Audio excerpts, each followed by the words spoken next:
ஹாய்ங்க. Scotland மன்னரோட உடல் ஒரு இடத்துலயும், அவரோட இதயம் இன்னொரு இடத்துலயும் அடக்கம் பண்ணியிருக்குன்னு சொன்னா உங்களால நம்ப முடியுதா? ஆமாங்க. ராபர்ட் த ப்ரூஸ் அவரோட உடல் புதைக்கப்பட்ட இடமான டன்ஃபெயர்மெலின் அபையன் பேலஸ். அதுக்கு தாங்க இன்னைக்கு நம்ம வந்திருக்கோம். இவர் தான் ஸ்காட்லாந்து ஆண்ட நீண்ட கால மன்னர் அப்படின்னு சொல்லப்படுதுங்க. 1306ஆம் ஆண்டிலிருந்து 1329ஆம் ஆண்டு, அதாவது அவரோட இறப்புக்கு முன்னாடி வரைக்கும் இவர் தான் ஸ்காட்லாந்துக்கு மன்னரா இருந்திருக்காரு. இவரு இங்கிலாண்டை எதிர்த்து ஸ்காட்லாந்துக்காக 6 முறை போர் செஞ்சு 7வது முறையா வின் பண்ணி சுதந்திரம் வாங்கி கொடுத்துருக்காரு. இந்த இடத்தோட மர்மம் என்னன்னா, இவர் இறந்து இவரோட உடல் இங்க புதைக்கப்பட்டதுக்கு அப்புறம் மண்ணுக்கடியில நல்லா புதைஞ்சிருச்சுங்க.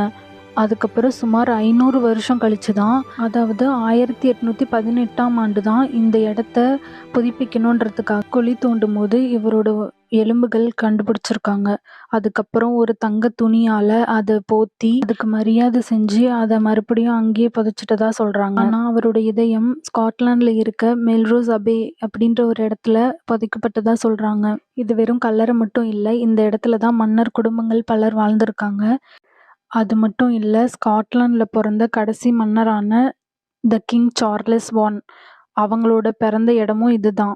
ஸ்காட்லாந்து மன்னரோட ஹிஸ்டரி உங்களுக்கு பிடிச்சிருக்கா? ராபர்ட் த ப்ரூஸ் பத்தி ஏற்கனவே உங்களுக்கு தெரியுமா? கமெண்ட்ல சொல்லுங்க. தேங்க்யூ.